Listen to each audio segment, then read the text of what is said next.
Hello, everyone. Welcome so much for being here. I'd like to introduce everyone to Robert, or bring on Robert F. Kennedy Jr.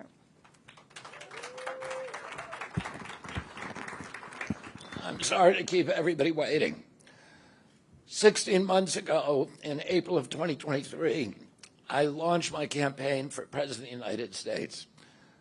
I began this journey as a Democrat, the party of my father, my uncle, the party which I pledged my own allegiance to long before I was old enough to vote.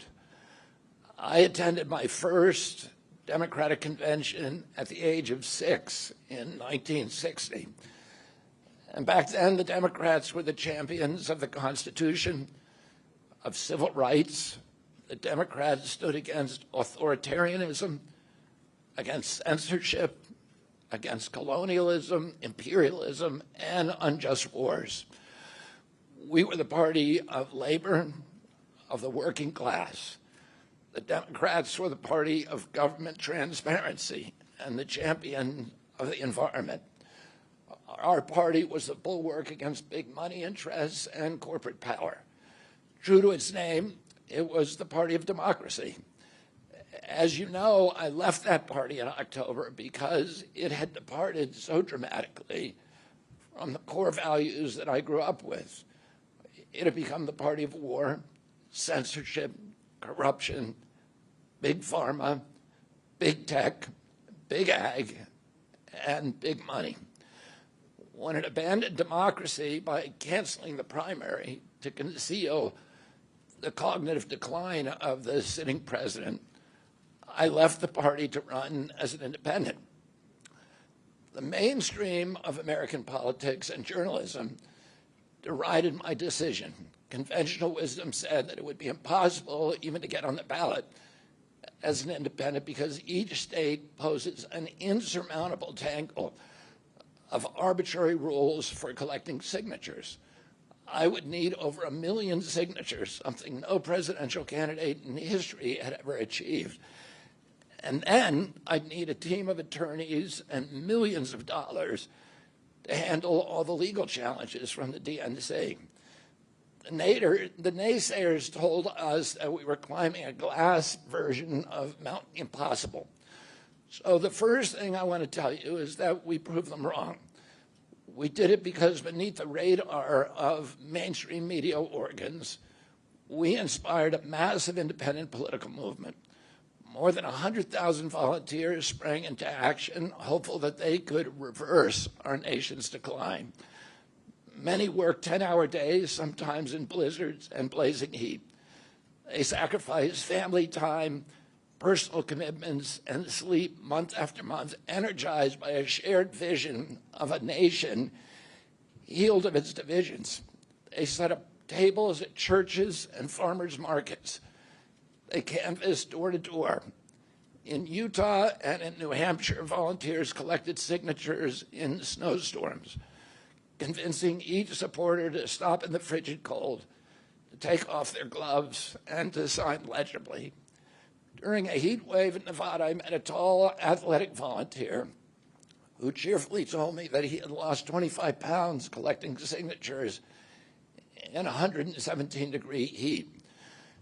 To finance this effort, young Americans donated their lunch money, and senior citizens gave up part of their Social Security checks. Our 50-state organization collected those millions of signatures and more. No presidential campaign in American political history has ever done that.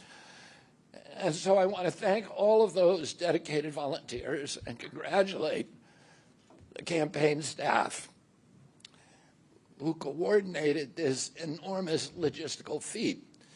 Your accomplishments were regarded as impossible. You carried me up that glass mountain. You pulled off a miracle. You achieved what all the pundits said could never be done. You have my deepest gratitude, and I'm never going to forget that, not just for what you did for my campaign, but for the sacrifices you made because you love our country. You showed everyone that democracy is still possible here. It continues to survive in the press and in the idealistic human energies that still thrive beneath the canvas of neglect and of official and institutional corruption. Today, I'm here to tell you that I will not allow your efforts to go to waste. I'm here to tell you that I will leverage your tremendous accomplishments to serve the ideals that we share, the ideals of peace, of prosperity, of freedom, of health, all the ideals that motivated my campaign. I'm here today to describe the path forward that you've opened with your commitment and with your hard labors. Now, in an honest system, I believe that I would have won the election. In a system the kind that my father and my uncles thrived in, a system with open debates, with fair primaries, with regularly scheduled debates, with fair primaries, and with a truly independent media untainted by government propaganda and censorship. In a system of nonpartisan courts and election boards, everything would be different. After all, the polls consistently showed me beating each of the other candidates, both in favorability and also in head-to-head matchups. But I'm sorry to say that while democracy may still be alive at the grassroots, it has become little more than a slogan for our political institutions, for our media, and for our government, and most sadly at all for me, for the Democratic Party. In the name of saving democracy, the Democratic Party set itself to dismantling it, lacking confidence in its candidate, that its candidate could win in a fair election at the voting booth. The DNC waged continual legal warfare against both President Trump and myself. Each time that our volunteers turned in those towering boxes of signatures needed to get on the ballot, the DNC dragged us into court, state after state, attempting to erase their work and to subvert the will of the voters who had signed those petitions. It deployed DNC-aligned judges to throw me and other candidates off the ballot and to throw President Trump in jail. It ran a sham primary that was rigged to prevent any serious challenge to President Biden.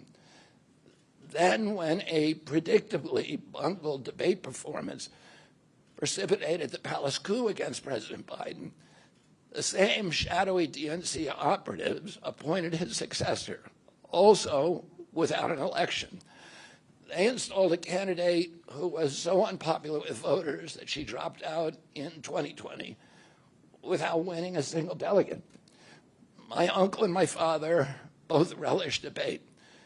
They prided themselves on their capacity to go toe-to-toe with any opponent in the battle over ideas. They would be astonished to learn of a Democratic Party presidential nominee who, like Vice President Harris, has not appeared in a single interview or an unscripted encounter with voters for 35 days. This is profoundly undemocratic. How are people to choose when they don't know whom they are choosing? And how can this look to the rest of the world? My father and my uncle were always conscious of America's image abroad because of our nation's role as the template for democracy, the role model for democratic processes, and the leader of the free world. Instead of showing us her substance and character, the DNC and its media organs engineered a surge of popularity for Vice President Harris based upon, well, nothing. No policies, no interviews, no debates, only smoke and mirrors and balloons in a highly produced Chicago circus. There in Chicago, a string of Democratic speakers mentioned Donald Trump 147 times just on the first day. Oh, who needs a policy when you have Trump to hate? In contrast, at the RNC convention, President Biden was mentioned only twice in 4 days. I do interviews every day. Many of you have interviewed me, Anybody who asks gets to interview me. Some days I do as many as 10. President Trump, who actually was nominated and won an election, also does interviews daily.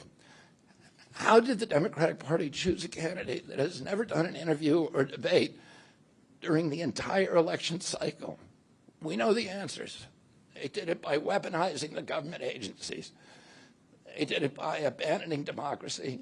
They did it by suing the opposition and by disenfranchising American voters.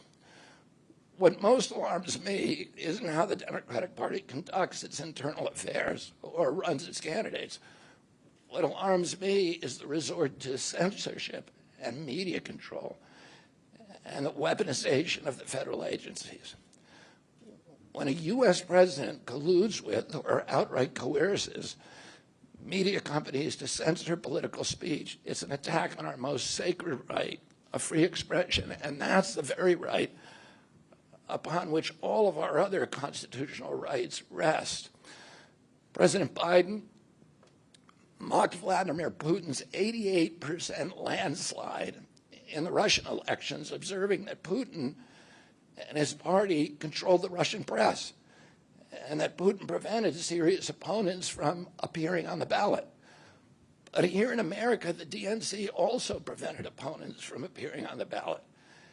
And our television networks expose themselves as Democratic Party organs. Over the course of more than a year, in a campaign where my poll numbers reached at times in the high 20s, the DNC-aligned mainstream media networks maintain a near-perfect embargo on interviews with me. During his 10-month presidential campaign in 1992, Ross Perot gave 34 interviews on mainstream networks. In contrast, during the 16 months since I declared, ABC, NBC, CBS, MSNBC, and CNN combined gave only 2 live interviews from me. Those networks instead ran a continuous deluge of hit pieces with inaccurate, often vile, pejoratives and defamatory smears. Some of those same networks and colluded with the DNC to keep me off the debate stage. Representatives of those networks are in this room right now, and I'll just take a moment to ask you to consider the many ways that your institutions have abdicated this really sacred responsibility, the duty of a free press to safeguard democracy and to challenge always the party in power. Instead of maintaining that posture of fierce skepticism toward authority, your institutions have made themselves government mouthpieces and stenographers for the organs of power. You didn't alone cause the devolution of American democracy, but you could have prevented it. The Democratic Party's censorship of social media was even more of a naked exercise of executive power. This week, a federal judge, Terry Doty, upheld my injunction against President Biden, calling the White House's censorship project, quote, the most egregious violation of the First Amendment in the history of the United States of America.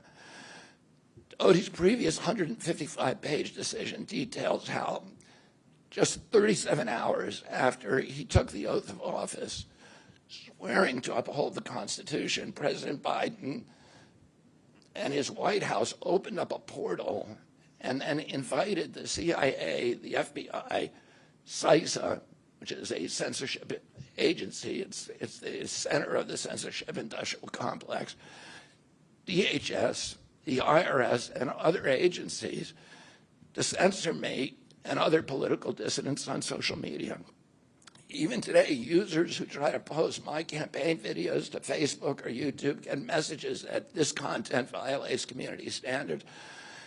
2 days after Judge Doty rendered his decision this week, Facebook was still attaching warning labels to an online petition calling on ABC to include me in the upcoming debate. They said that violates community standards, their community standards.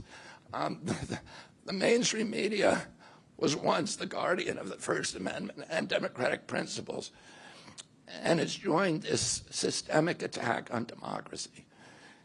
It also, the media justifies their censorship on the grounds of combating misinformation, but governments and oppressors don't censor lies. They don't fear lies. They fear the truth, and that's what they censor. And I don't want any of this to sound like a personal complaint, because it's not.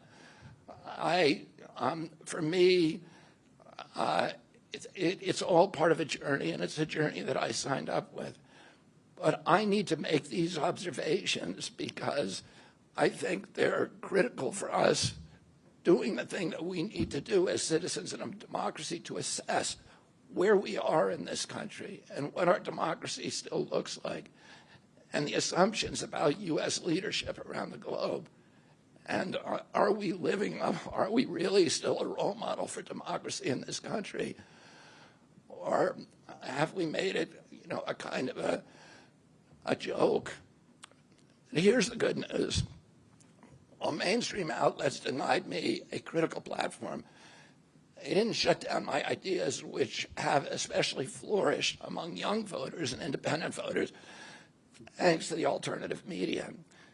Many months ago, I promised the American people that I would withdraw from the race if I became a spoiler. A spoiler is someone who will alter the outcome of the election but has no chance of winning. In my heart, I no longer believe that I have a realistic path to electoral victory in the face of this relentless, systematic censorship and media control. So I cannot in good conscience ask my staff and volunteers to keep working their long hours or ask my donors to keep giving when I cannot honestly tell them that I have a real path to the White House. Furthermore, our polling consistently showed that by staying on the ballot in the battleground states, I would likely hand the election over to the Democrats, with whom I disagree on the most existential issues: censorship, war, and chronic disease.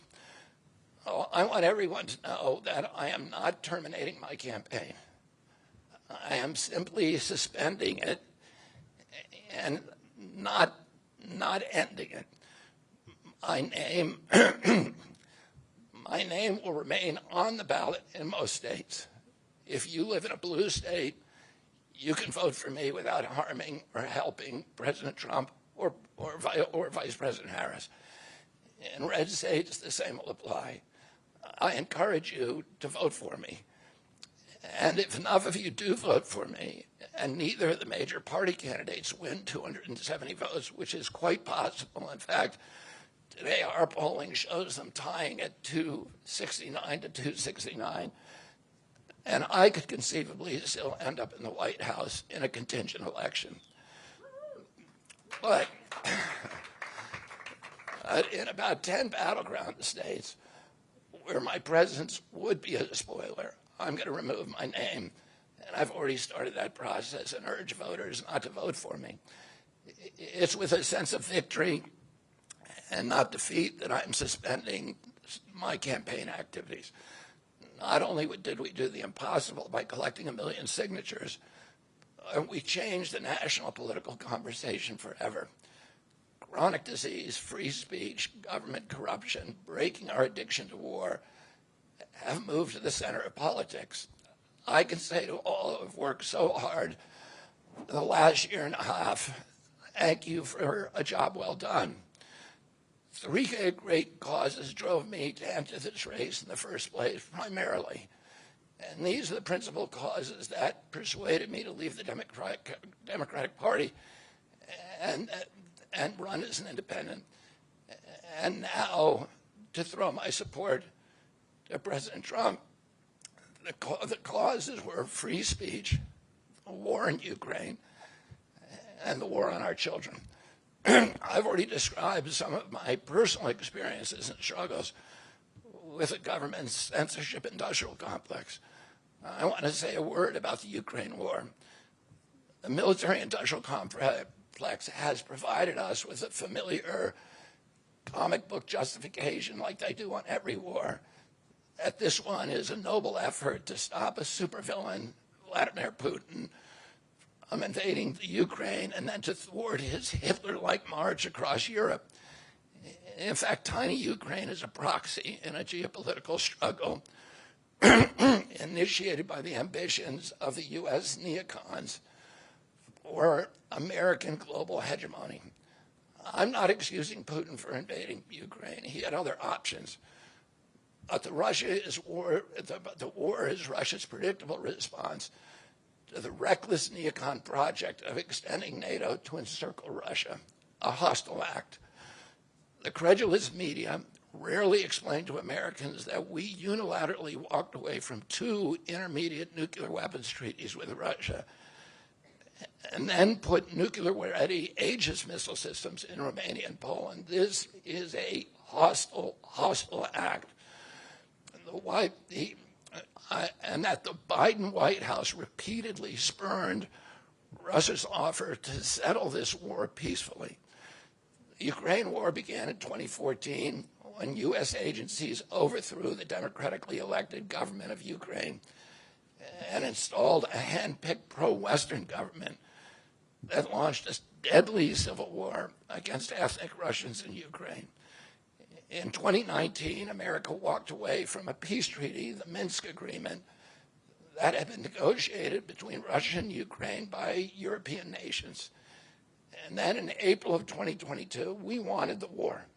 In April of 2022, President Biden sent Boris Johnson to Ukraine to force President Zelensky to tear up a peace agreement that he and the Russians had already signed, and the Russians were withdrawing troops from Kiev and Donbass and Lugansk. And that peace agreement would have brought peace to the region and would have allowed Donbass and Lugansk to remain part of Ukraine.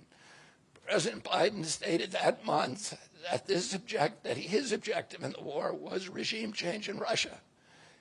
His Defense Secretary, Lloyd Austin, simultaneously explained that America's purpose in the war was to exhaust the Russian army, to degrade its capacity to fight anywhere else in the world.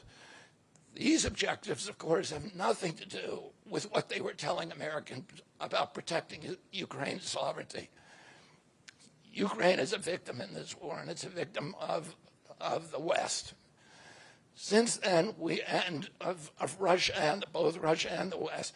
Since then, we have, since tearing up that agreement, forcing Zelensky to tear up the agreement, we've squandered the flower of Ukrainian youth, as many as 600,000 Ukrainian kids and over 100,000 Russian kids, all of whom we should be mourning, have died, and the Ukraine's infrastructure is destroyed. The war has been a disaster for our country as well. We squandered nearly $200 billion already, and these are badly needed dollars in our communities, suffering communities all over our country. The Nord Stream pipeline sabotage and the sanctions have destroyed Europe's industrial base, which formed the bulwark of U.S. national security. A strong Germany with a strong industry is a much, much stronger deterrent to Russia, and a Germany that is deindustrialized and turned into just an extension of U.S. military base. We've pushed Russia into a disastrous alliance with China and Iran. We're closer to the brink of nuclear exchange than at any time since 1962. And the neocons in the White House don't seem to care at all. Our moral authority and our economy are in shambles, and the war gave rise to the emergence of BRICS, which now threatens to replace the dollar as the global reserve currency. This is a first-class calamity for our country. Judging by her bellicose, belligerent speech last night in Chicago, we can assume that President Harris will be an enthusiastic advocate for this and other neocon military adventures. And President Trump says that he will reopen negotiations with President Putin and end the war overnight as soon as he becomes president. This alone would justify my support for his campaign. Last summer, it looked like no candidate was willing to negotiate a quick end to the Ukraine war, to tackle chronic disease epidemic, to protect free speech, our constitutional freedoms, to clean corporate influence out of our government, or to defy the neocons and their agenda of endless military adventurism. But now one of the two candidates has adopted these issues as his own, to the point where he has asked to enlist me in his administration. I'm speaking, of course, of Donald Trump. Less than 2 hours after President Trump narrowly escaped assassination, Callie Means called me on my cell phone. I was then in Las Vegas. Callie is arguably the leading advocate for food safety, for soil regeneration, and for ending the chronic disease epidemic that is destroying America's health and ruining our economy. Callie has exposed the insidious corruption at the FDA, the NIH, the HHS, and the USDA that has caused the epidemic. Callie had been working on and off for my campaign, advising me on those subjects since the beginning. And those subjects have been my primary focus for the last 20 years. I was delighted when Callie told me that day that he had also been advising President Trump. He told me President Trump was anxious to talk to me about chronic disease and other subjects, and to explore avenues of cooperation. He asked if I would take a call from the president. President Trump telephoned me a few minutes later, and I met with him the following day. A few weeks later, I met again with President Trump and his family members and closest advisors in Florida. In a series of long, intense discussions, I was surprised to discover that we are aligned on many key issues. In those meetings, he suggested that we join forces as a unity party. We talked about Abraham Lincoln's team of rivals. That arrangement would allow us to disagree publicly and privately, and fiercely, if need be, on issues over which we differ, while working together on the existential issues upon which we are in concordance. I was a ferocious critic of many of the policies during his first administration, and there are still issues and approaches upon which we continue to have very serious differences. But we are aligned with each other on other key issues, like ending the forever wars, ending the childhood disease epidemic, securing the border, protecting freedom of speech, unraveling the corporate capture of our regulatory agencies, getting the U.S. intelligence agencies out of the business of propagandizing and censoring and surveilling Americans and interfering with our elections. Following my first discussion with President Trump, I tried unsuccessfully to open similar discussions with Vice President Harris. Vice President Harris declined to meet or even to speak with me. Suspending my candidacy is a heart-rending decision for me, but I'm convinced that it's the best hope for ending the Ukraine war and ending the chronic disease epidemic that is eroding our nation's vitality from the inside, and for finally protecting free speech. I feel a moral obligation to use this opportunity to save millions of American children above all things. In case some of you don't realize how dire the condition is of our children's health and chronic disease in general, I would urge you to view Dr. Carlson's recent interview with Callie Means and his sister, Dr. Casey Means, who is the top graduate of her class at Stanford Medical School. This is an issue that affects all of us far more directly and urgently than any culture war issue and all the other issues that we obsess on and that are tearing apart our country. This is the most important issue. Therefore, it has the potential to bring us together. So let me share a little bit about why I believe it's so urgent. Today, two-thirds, we spend more on healthcare than any country on earth, twice what they pay in Europe. And yet we have the worst health outcomes of any nation in the world. We're about 79th in health outcomes behind Costa Rica and Nicaragua and Mongolia and other countries. Nobody has a chronic disease burden like we have. And during the COVID epidemic, we had the highest body count of any country in the world. We had 16% of the COVID deaths, and we only have 4.2% of the world's population. And CDC says that's because we are the sickest people on earth. We have the highest chronic disease rate on earth. And the average American who died from COVID had 3.8 chronic diseases. So these were people who had immune system collapse, who had mitochondrial dysfunction. And no other country has anything like this. 2/3 of American adults and children suffer from chronic health issues. 50 years ago, that number was less than 1%. So we've gone from 1% to 66%. In America, 74% of Americans are now overweight or obese, and 50% of our children. 120 years ago, when somebody was obese, they were sent to the circus. There were case reports done about them. Obesity was almost unknown. In Japan, the childhood obesity rate is 3% compared to 50% here. Half of Americans have prediabetes or type 2 diabetes. When my uncle was president and I was a boy, juvenile diabetes was effectively non-existent. A typical pediatrician would see one case of diabetes during his entire career, a 40 or 50-year career. Today, 1 out of every 3 kids who walks through his office door is diabetic or pre-diabetic, and the mitochondrial disorder that caused diabetes also causing Alzheimer's, which is now classified as diabetes, and it's costing this country more than our military budget every year. There's been an explosion of neurological illnesses that I never saw as a kid: ADD, ADHD, speech delay, language delay, Tourette's syndrome, narcolepsy, ASD, Asperger's, autism. In the year 2000, the autism rate was 1 in 1,500. Now autism rates in kids are 1 in 36, according to CDC nationally. Nobody's talking about this.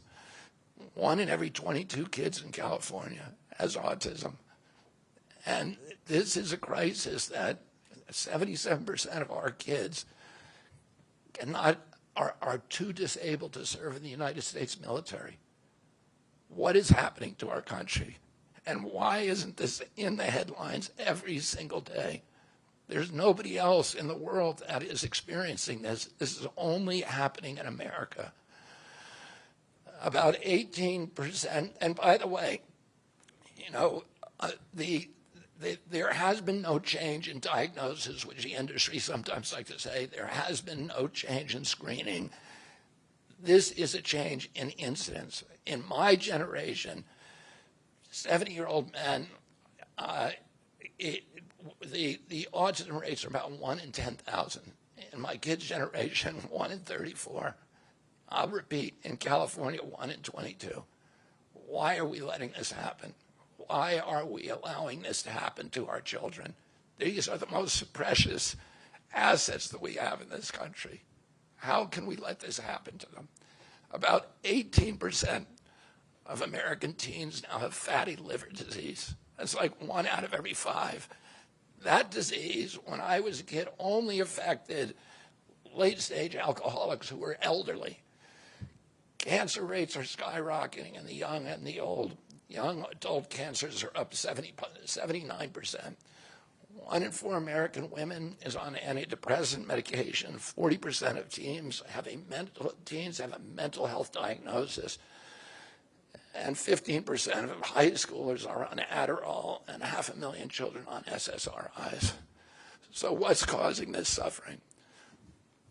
I'll name 2 culprits. First, and the worst, is ultra-processed food. About 70% of American children's diet is ultra-processed. That means industrial, manufactured in a factory.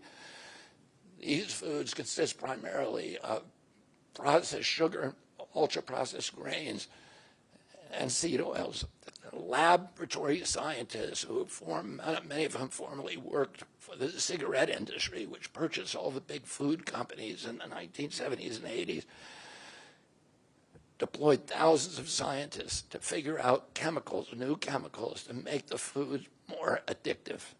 And these ingredients didn't exist 100 years ago. Humans aren't biologically adapted to eat them. Hundreds of these chemicals are now banned in Europe, but ubiquitous in American processed foods. The second culprit is toxic chemicals in our food, in our medicine, in our environment. Pesticides, food additives, pharmaceutical drugs, and toxic waste permeate every cell of our bodies. The assault on our children's cells and hormones is unrelenting.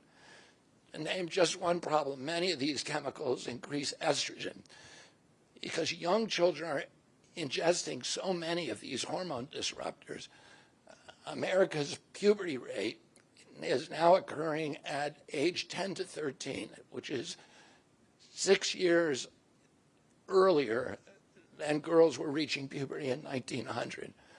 Our country has the earliest puberty rates of any continent on the earth. And no, this isn't because of better nutrition. This is not normal.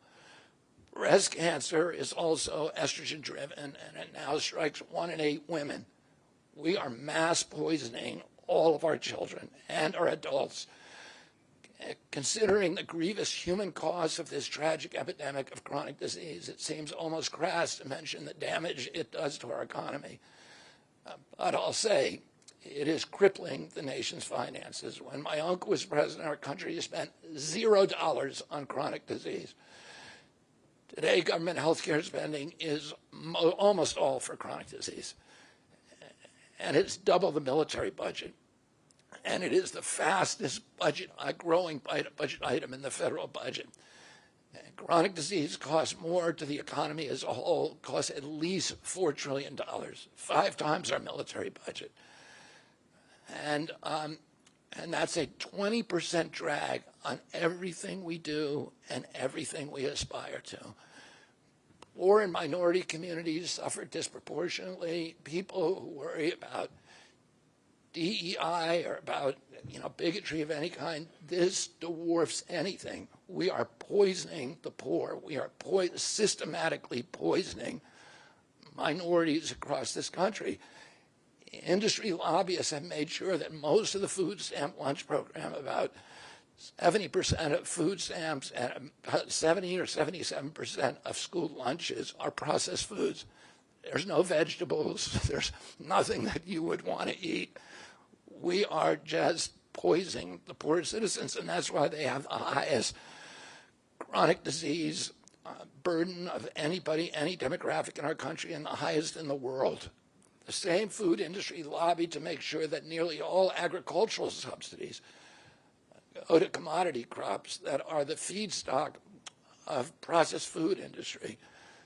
These policies are destroying small farms, and they're destroying our soils.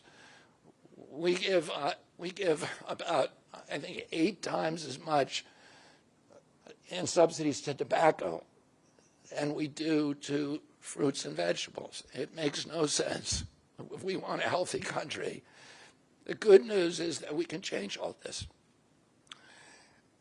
We can change it very, very quickly. America can get healthy again. To do that, we need to do 3 things. First, we need to root out the corruption in our health agencies. Second, we need to change incentives in our healthcare system. And third, we need to inspire Americans to get healthy again. 80% of NIH grants go to people who have conflicts of interest. These are the people, virtually everybody who sits, Joe Biden just appointed a new panel to NIH to decide the food recommendations. And they're all people who are from the industry. They're all people who are from the processed food companies. They're deciding what Americans, here is healthy. And the recommendations on the food pyramid and what goes to our school lunch programs, what go to the program, the Swiss program, the food stamp programs, they are all corrupted and conflicted individuals. These agencies, the FDA, USDA, and CDC, all of them are controlled by giant for-profit corporations. 75% of the FDA's funding doesn't come from taxpayer, it comes from pharma. And pharma executives and consultants and lobbyists cycle in and out of these agencies. With President Trump's backing, I'm going to change that. We're going to staff these agencies with honest scientists and doctors who are free from industry funding. We're going to make sure the decisions of consumers, doctors, and patients are informed by unbiased science. A sick child is the best thing for the pharmaceutical industry. When American children or adults get sick with a chronic condition, they're put on medication for their entire life. Imagine what will happen when Medicare starts paying for Ozempic, which costs $1,500 a month, and it's being recommended for children as young as 6, all for a condition, obesity, that is completely preventable and barely even existed 100 years ago. And 74% of Americans are obese. The cost, if all of them took their Ozempic prescription, is $3 trillion a year. This is a drug that is made by Novo Nordisk, the biggest company in Europe. It's a Danish company, and the Danish government does not recommend it. It recommends change in diet to treat obesity and exercise. And in our country, the recommendation now is for Ozempic to children at age 6. Novo Nordisk, the biggest company in Europe, and virtually its entire value is based upon its projections of what it's going to sell, of the Ozempic it's going to sell to America. And we have the food lobbyists have a bill in front of Congress today that is backed by the White House, backed by Vice President Harris and President Biden, to allow this to happen. This $3 trillion cost that is going to bankrupt our country. For a fraction of that amount, we could buy organic food for every American family, 3 meals a day, and eliminate diabetes altogether. We're going to bring healthy food back to school lunches.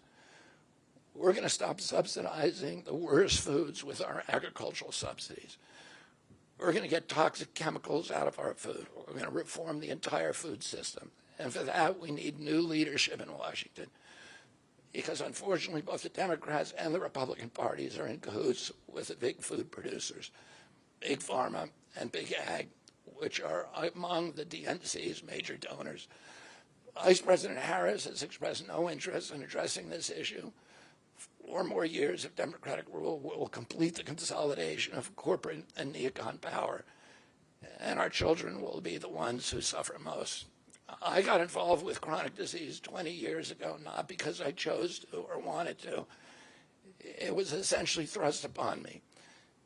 It was an issue that should have been central to the environmental movement. I was a central leader at that time, but it was widely ignored by all the institutions, including the NGOs, who should have been protecting our kids against toxins.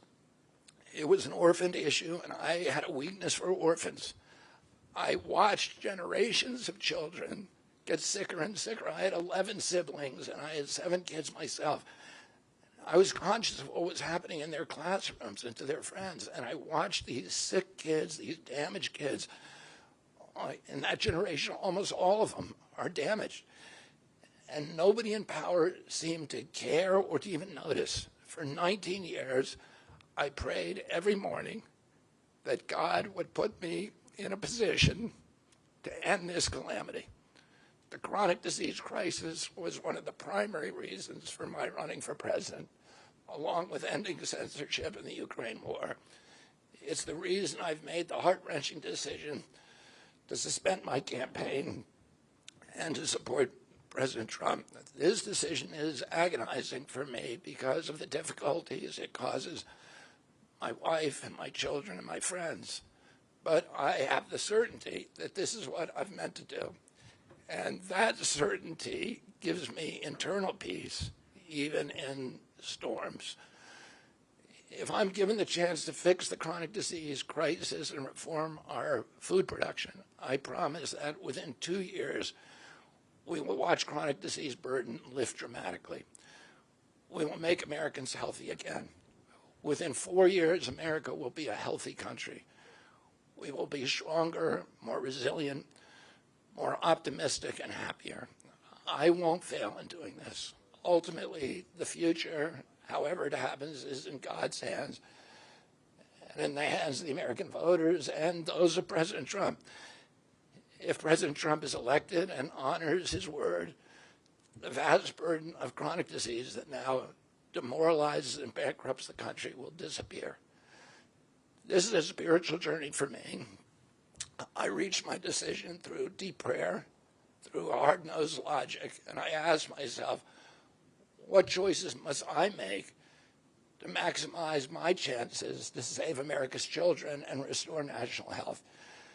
I felt that if I refused this opportunity, I would not be able to look myself in the mirror, knowing that I could have saved lives of countless children and reversed this country's chronic disease epidemic. I'm 70 years old. I may have a decade to be effective. I can't imagine that President Harris would allow me or anyone to solve these dire problems. After 8 years of President Harris, any opportunity for me to fix the problem will be out of my reach forever. President Trump has told me that he wants this to be his legacy. I'm choosing to believe that this time he will follow through. His son, his biggest donors, his closest friends, and all support this objective. My joining the Trump campaign will be a difficult sacrifice for my wife and children, but worthwhile if there's even a small chance of saving these kids. Ultimately, the only thing that will save our country and our children is if we choose to love our kids more than we hate each other. That's why I launched my campaign to unify America. My dad and uncle made such an enduring mark on the character of our nation, not so much because of any particular policies that they promoted, but because they were able to inspire profound love for our country and to fortify our sense of ourselves as a national community held together by ideals. They were able to put their love into the intentions and hearts of ordinary Americans and to unify a national populist movement of Americans, blacks and whites, Hispanics, urban and rural Americans. They inspired affection and love and high hopes and a culture of kindness that continue to radiate among Americans from their memory. That's the spirit on which I ran my campaign and that I intend to bring into the campaign of President Trump. Instead of vitriol and polarization, I will appeal to the values that unite us, the goals that we could achieve if only we weren't at each other's throats. The most unifying theme for all Americans is that we all love our children. If we all unite around that issue now, we can finally give them the protection, the health, and the future that they deserve. Thank you all very much.